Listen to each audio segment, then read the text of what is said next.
Hi everyone, and welcome to my Education 3501 Book Talks, where I'm going to be discussing two pieces of important literature. One is Boy from Berlin, and the second is She et Co. The title of my first book for this talk is Boy from Berlin by Canadian author Nancy MacDonald.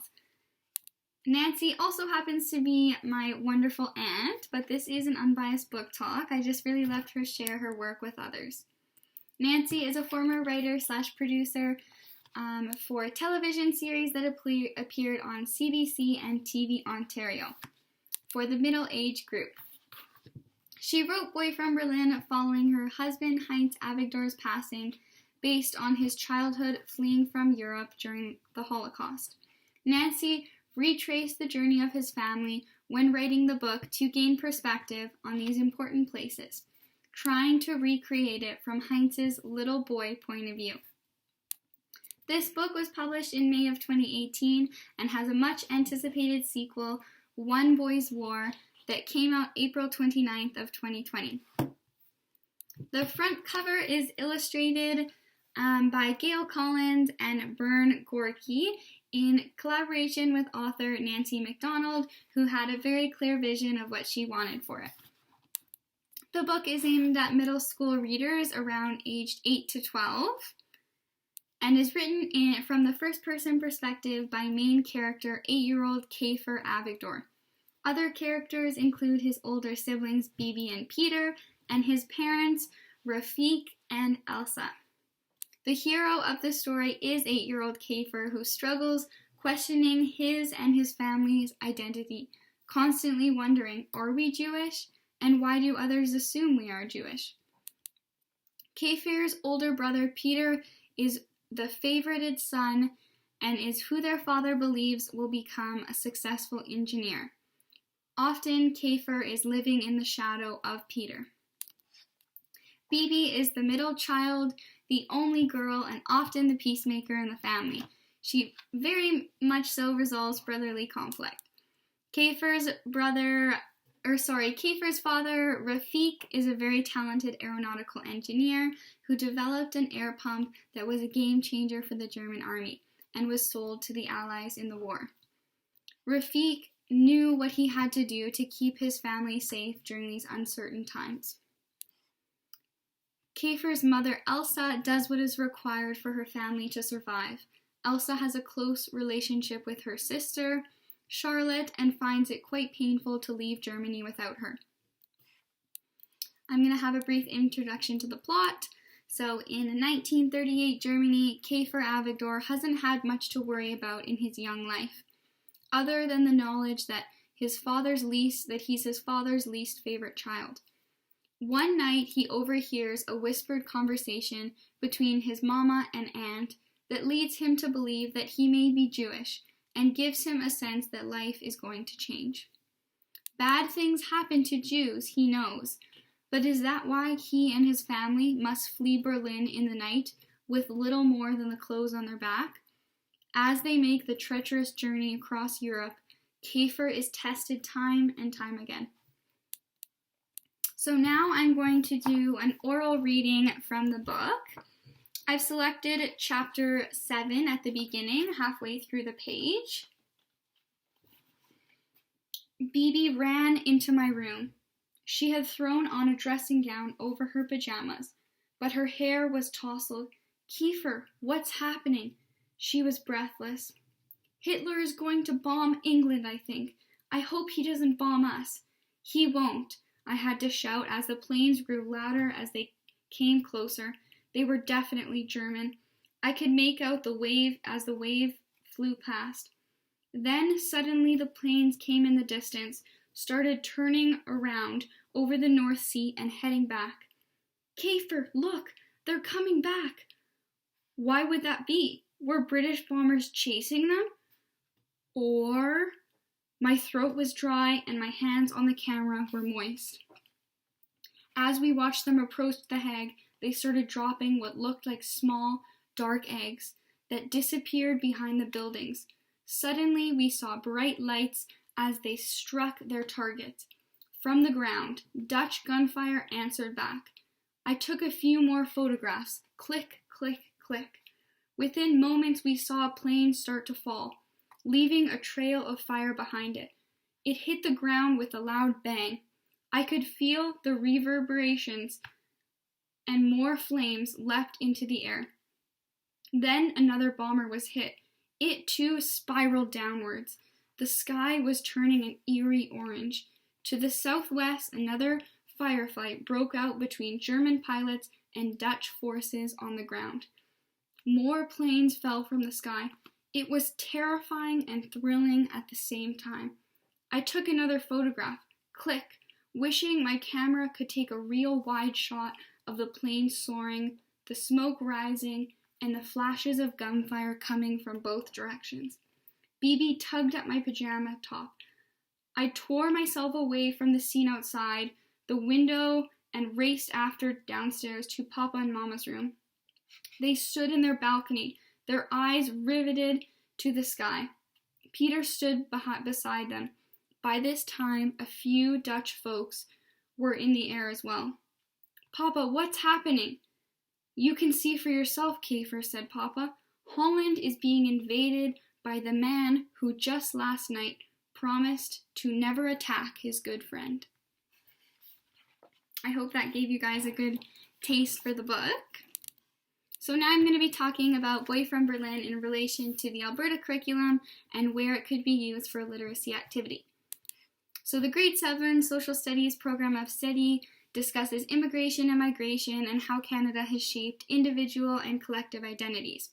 This largely pertains to Indigenous and Francophone identities, but in section 7.2, following Confederation, Canadian expansions, the values and attitudes associated with this section are: recognize the positive and negative aspects of immigration and migration, recognize the positive and negative consequences of political decisions, and appreciate the challenges that individuals and communities face when confronted with rapid change. These outcomes relate directly to the themes of this book, as it is a personal story that occurs as a result of political decisions and rapid change in Europe during the Second World War. This book brings to light some of these issues, such as how the main character, Kiefer Avigdor, and his family, along with the Jewish community, dealt with adversity and change. A literacy activity using Boy from Berlin and the Alberta curriculum could include students creating a chart or mind map to outline the challenges that others faced when confronted with rapid change in reference to Kiefer's family and what members of the Jewish community experienced during the Second World War. A question would be, what challenges did Kiefer's family face that others at the time did not? Another activity that would include the English language arts curriculum as well could be creating poetry around the themes of the novel, having students select a character and create a poem based on emotions of that person in response to their changing situation. So, for example, writing a poem from the point of view of Kiefer's mother, Elsa, and her emotions selling and parting with her precious jewels in order to survive. For my second book, I selected She, She, Et Co. by Canadian author Nicola I. Campbell, who is of Interior, Salish, and Métis ancestry. She grew up in British Columbia's Nakota Valley. This is Campbell's first book, which was published in 2005 and is very successful, winning awards such as the Aboriginal Children's Book of the Year winner and the TD Canadian Children's Literature Award. Since this book, Campbell has gone on to write other successful children's literature books, such as Shishi's Canoe, Grandpa's Girls, A Day with Yaya, and her next book, Stand Like a Cedar, is set to be released in 2021. This book is beautifully illustrated by Kim Lefebvre, who has won numerous awards for his work with children's books. I'll have a few photos come up here so you guys can see in detail. He works out of his home studio in Roberts Creek, British Columbia. And I just wanted to read a little excerpt for his illustrations for this one. It says, richly hued illustrations complement this gently moving and poetic account of a child who finds solace all around her, even though she is on the verge of great loss, a loss that Native people have endured for generations because of the residential school system. I just thought that really was a test to how beautiful his illustrations really were to portray this complex and deep topic. This book is about a little girl named Shishi Etko as she experiences her last few days before being sent to a residential school. Shishi Etko just has 4 days until she will leave her family and everything she knows behind. She spends her last precious days at home, treasuring and appreciating the beauty around her. The dancing sunlight, the tall grass, each shiny rock, the tadpoles in the creek, her grandfather's paddle. Her mother, father, and grandmother each in turn share valuable teachings that they want her to remember. Shishi Etko carefully gathers her memories for safekeeping on her journey ahead. The beginning of this book introduces a note by Nicola Campbell that states why a child like Shishi Etko had to attend a residential school in the first place and for how long she would be away from her family and culture. It includes important historical information that provides context for the book. I included a little excerpt from this portion of the book here because I thought it was very important. It says, "Parents were put in jail if they didn't send their children to these schools. Can you imagine a community without children? Can you imagine children without parents? Residential schools had a huge impact on Native people around the world, not only in Canada, but in the United States, Australia, and New Zealand." So now I'm going to read a portion of the book. This is right near the end on Shishi Etko's last few days. Shishi Etko promised herself, "I will remember everything. Each plant they came to, she listened carefully to its name, then asked once, twice, even 3 times, 'Is it food or medicine, Yaya? Is it always safe?' Then whispering its name, she placed dried berry root, flower, and fragrant leaf into her bag of memories. That night when Shishi Etko crawled under the patchwork quilt, she counted her fingers and said, only one more sleep." At home, the cattle truck that gathered children waited. Shishi Etko picked up her bag of memories, a pinch of tobacco for offering, then went to the back door to her favorite place beneath a great big fir tree. She placed the tobacco at its base, then tucked her bag inside its roots. "Dear grandfather tree, please keep my memories and my family safe. I will be home in the spring." "Shishi Etko, come inside now. It's time for you to go." When they rattled down the dirt road and into the trees, Shishi Etko held a sprig of fir close to her heart. Shishi Etko could not help herself. She looked at everything: tall grass swaying to the rhythm of the breeze, determined mosquitoes, working bumblebees. She memorized each shiny rock, the sand beneath her feet, crayfish and minnows and tadpoles that squirmed beneath her toes at the bottom of the creek. And that was the very ending of the story. I hope it gave everyone a good taste of how beautiful this book really is. Now I'm going to discuss this book in relation to the Alberta curriculum and how it could be used for a literacy activity.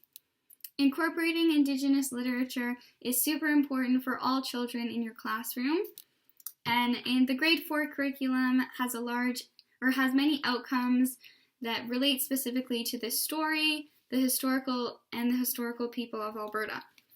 One specific outcome: appreciate how an understanding of Alberta's history, peoples, and stories contribute to their own sense of belonging and identity. And then specific outcomes are: recognize how stories of people and events provide multiple perspectives on past and present events, and recognize the presence and influence of diverse Aboriginal peoples as inherent to Alberta's culture and identity. Furthermore, the content of this book can be used to start a conversation with dimensions of thinking in mind, as the social studies program of study outlines. So a specific outcome from the social studies one is also use historical community resources to understand and organize the sequence of local historical events, explain the historical context of key events of a given time period, and using the book Shishieko and connection to these outcomes from the Alberta curriculum, it can be used to engage students in a literacy activity, such as writing a reflection about how they would feel if they were taken from their family and culture like Shishieko was.